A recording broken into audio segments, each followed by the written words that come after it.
Hey guys, Dalek44 here. I need no introduction. Guess what? It's Christmas! Did I mention that I love Christmas? I do. I really, really love Christmas. And since it's December again this year, I thought of what I can do this year. And then it hit me. Well, people really seemed to like Thomascember last year, so I thought I'd bring it back this year. And you may remember I said that I'm not going to review Series 8 onwards, and I'm still sticking to that rule. But that doesn't mean I don't have to not review the specials. Yes, we all know that the feature-length specials have been an improvement throughout the series since 2004. Well, except for some piece of shit that I know. So yeah, why am I reviewing the specials rather than Series 8 onwards? Well, it's because the specials have actually been better than the episodes, except for one piece of shit that I know. So I thought this year I'd review the feature-length specials just to get my opinions out. And just remember that this is all opinion-based, okay? Except I did a series of this last year, which automatically makes my opinion better than yours. Nah. So with that said, sit back and enjoy Thomascember Series 2.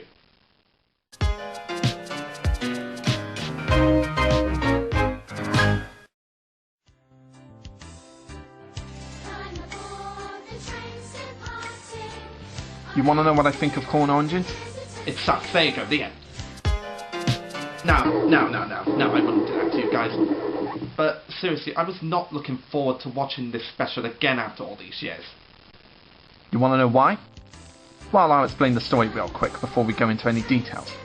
It's summer on Sodor, and the Fat Controller informs its engines that they're aiding the construction of a new airport. Yeah, as if the boats weren't getting enough people on the island. So while Thomas and Percy are shunting trucks, they're being bothered by the smelter diesels, Harry and Bert. So Thomas ends up playing tricks on them to delay them from doing their building work. But it turns out that Timothy's sheds was destroyed and the diesels were supposed to build a new one. But because they were delayed by Thomas's tricks of giving them bananas, they couldn't finish it. So the steam engines are forced to find new places to sleep. But at that time a storm comes around the island and strong winds cause the suspension bridge that was never seen in the past few series to collapse. And the next day the Fat Controller sends his engines on tasks to aid the recovery of the island. And the steam engines and the diesel engines refuse to cooperate with each other for obvious reasons. And when Thomas helps to rebuild the suspension bridge, the diesels start fighting with the other engines, which causes, dare I say it, confusion and delay. Thank you, Topham. And that night the engines all have nightmares about what will happen if no visitors come to the island. But then Thomas has a dream in the mountains where he meets Lady and Rusty, who say that all engines should work together. So the next morning Thomas teams up with Mavis to make all the engines cooperate and finish the jobs together. And it's all a race against time to get the airport finished before the first plane comes to the island. Okay, so we've heard the story of the special, but what are my problems with it? Well, it's kind of obvious, isn't it?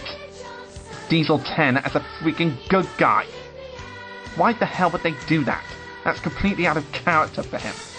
When we saw him in Thomas and the Magic Railroad, he was the most evil diesel to come to Sodor and would do anything to destroy all steam engines. And what do they give us in this special? Diesel 10 was grumpy. Like all engines, he still wanted to be useful. Bullshit! This is completely out of character for this character. Made it funny. Yeah, but what really pisses me off is that it took two freaking writers to fuck up Diesel 10's personality. Wow, as if one writer wasn't enough to fuck up a character's personality, they actually hired two fucking writers to do it. I mean, it just pisses me off to see Diesel 10 like this, because he was one of the most evil characters on Sodor to me.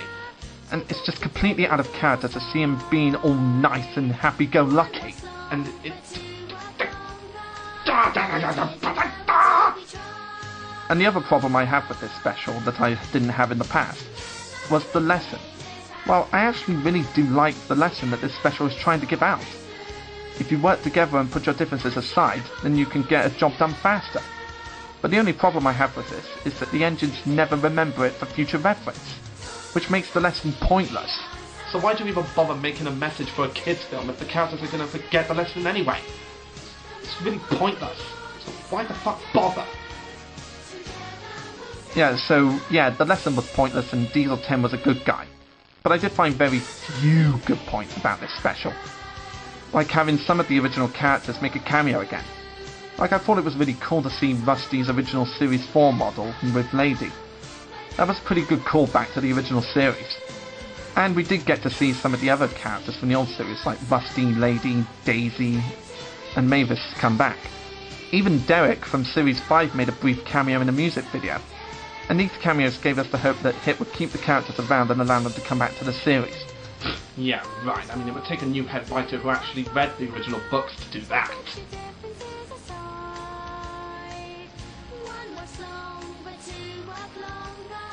And admittedly, I do kind of like the songs that they have in this special. Like Busy is a pretty catchy tune, and Try to Do Things Better is pretty catchy as well. And it did give us that cameo from Derek after all these years. And admittedly, Together We Made It Happen is my favourite song from this special. Even though it talks about the message which was entirely pointless to put in this special, it's still a pretty catchy tune.